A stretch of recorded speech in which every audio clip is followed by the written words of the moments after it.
Et prenez un stylo. Marquez de 1 jusqu'à 10.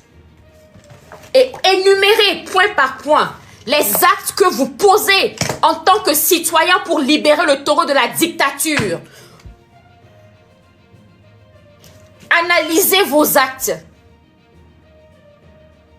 Et demandez-vous de la façon la plus honnête et franche possible si vous faites assez pour ce pays. Si vous vous battez assez pour l'avenir de votre peuple et de vos enfants. Soyez francs avec vous-même, parce qu'un peuple qui ne peut pas se dire à soi-même les vérités ne peuvent pas faire face aux ennemis. Soyez francs, soyez honnêtes avec vous-même. Remettez-vous en cause. Nous avons des réalités que je ne nie pas. Nous avons eu des échecs que je reconnais. Mais demandons-nous en tant qu'individus, en tant que citoyens, quelle a été ma contribution? Quelle est ma contribution? Et quelle sera ma contribution? Nous avons besoin de faire un examen de conscience au Togo. Parce que quand je lis l'histoire des peuples qui ont résisté contre la dictature, les dictatures les plus sauvages et les plus puissantes qui puissent avoir existé. Allez lire sur la révolution iranienne. Ils ont combattu l'un des régimes les plus puissants, les plus riches, les plus sophistiqués, qui avait tout le soutien des États-Unis et la protection des États-Unis.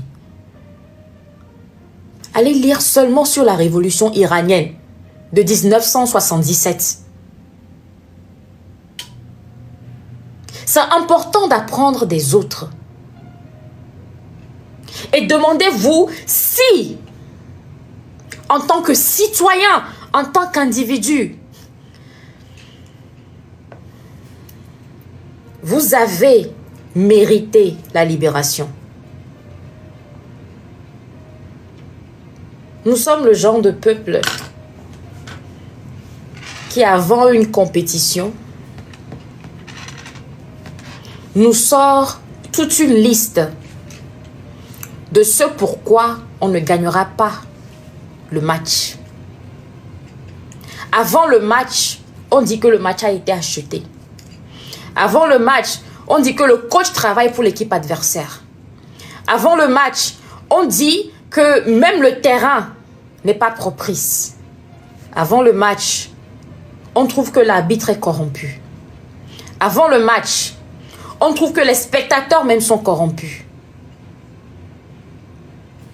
Mais on ne prépare pas le match. Ce qui a permis à ce régime de résister et de persister à la tête de cette nation pendant plus de 50 ans, c'est le fatalisme et le défaitisme des Togolais.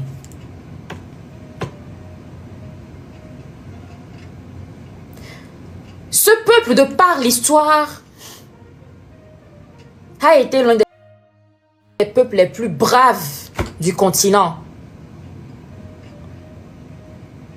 Les citoyens togolais ont été les premiers à conduire une puissance coloniale à un référendum pour exiger leur indépendance le 27 avril 1958. Ils se sont organisés à une époque où la France sévissait, arrêtait des centaines et des centaines de militants indépendantistes. Ils leur ont même interdit les transports publics.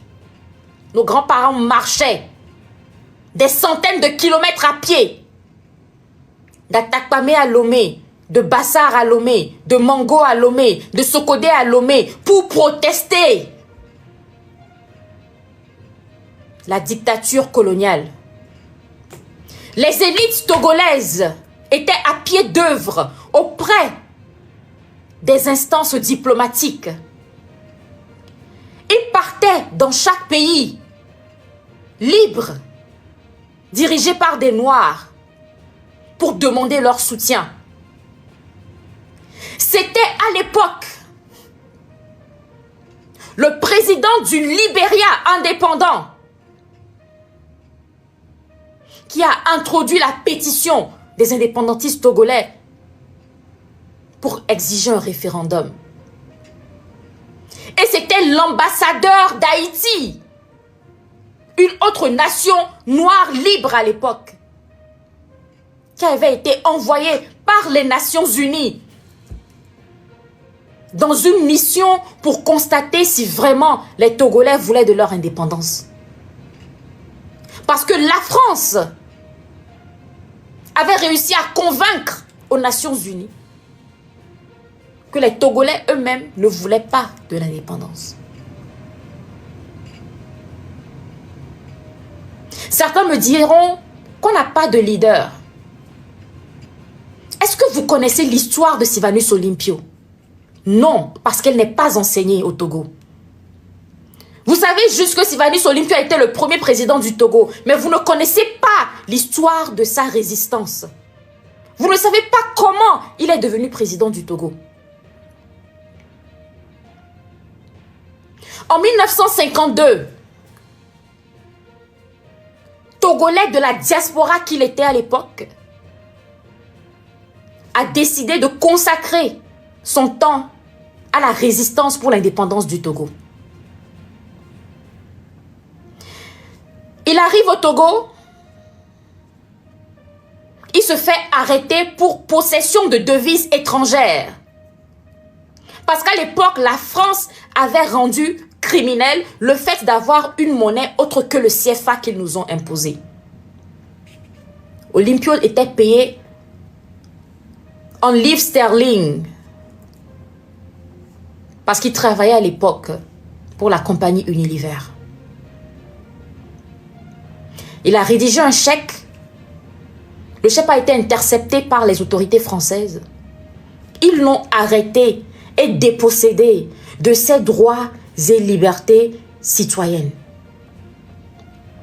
Olympio ne pouvait ni voter, ni être candidat dans aucune élection.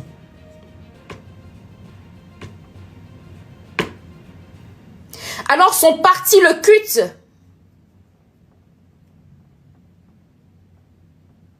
a participé aux élections de 1956 que la France a organisées. Lors de ces élections, les chefs traditionnels togolais, qui dans la plupart des communautés avaient été imposés à ces communautés par l'entité coloniale,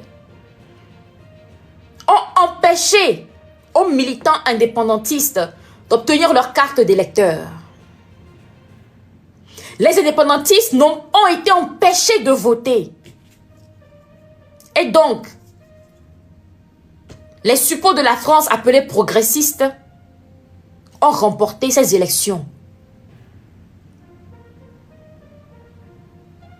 Ils ont donc dit, pour substituer les demandes des indépendantistes d'accorder l'indépendance au Togo, que les Togolais ne veulent pas des indépendances, qu'ils préfèrent devenir un territoire autonome, mais toujours sous l'égide de la France. Les indépendantistes ont dit pas question. Ils ont lancé une mission diplomatique. Ils ont toqué à toutes les portes. Ils sont partis voir les Éthiopiens. Ils sont partis voir les Libériens. Ils sont partis voir les Haïtiens. Ils sont partis voir toutes les nations noires libres pour demander leur solidarité. Parce qu'à l'époque, il n'y avait aucun pays africain indépendant autre que le Libéria qui, lui, n'avait pas été colonisé. Ils ont organisé des pétitions, recueilli des milliers de signatures à une époque où moins de 10% du Togo avait l'électricité, où moins de 2% du Togo avait un contact téléphonique, où il n'y avait pratiquement pas de route, pas d'internet, rien. Et ils ont dit aux Nations Unies, nous voulons un référendum. Nous voulons un référendum pour dire si oui ou non, nous voulons des indépendances au Togo. Et ils ont exigé que le chef de mission d'observation des Nations Unies soit un noir. C'est ainsi que Mars Dorsainville, un Haïtien, a été choisi. Ambassadeur de Haïti aux Nations Unies. Il est venu au Togo en 1957. Et il a constaté qu'effectivement les Français mentaient et que les Togolais voulaient l'indépendance. Et il a donc recommandé aux Nations Unies d'organiser le référendum pour les indépendances du Togo. Mais figurez-vous qu'après ces indépendances, ce référendum qui s'est tenu le 27 avril 1957 et qui a inspiré le référendum du peuple brave de Guinée qui aussi a dit « Nous aussi on veut un référendum pour dire non à la colonisation ». Les Togolais ont voté à plus de 97% pour les indépendances. Les indépendantistes ont réussi à mobiliser les Togolais sous une époque coloniale où on leur empêchait même de se déplacer. Le transport leur était interdit. Des milliers ont été arrêtés, enfermés dans les geôles, un peu partout au Togo. Des milliers ont été empêchés de voter. Mais malgré ça, 97% ont voté pour les indépendances. Alors quand il a été établi que les Togolais veulent les indépendances, il fallait organiser des nouvelles élections législatives. Olympio, criminalisé par l'État colonial, n'a pas pu se présenter parce qu'il ne pouvait ni voter, ni être candidat. Mais son parti, le CUT, et la branche de la jeunesse de son parti, Juvento, ont remporté hautement les élections. La France a donc approché la branche des jeunes du CUT, la Juvento, et leur a dit: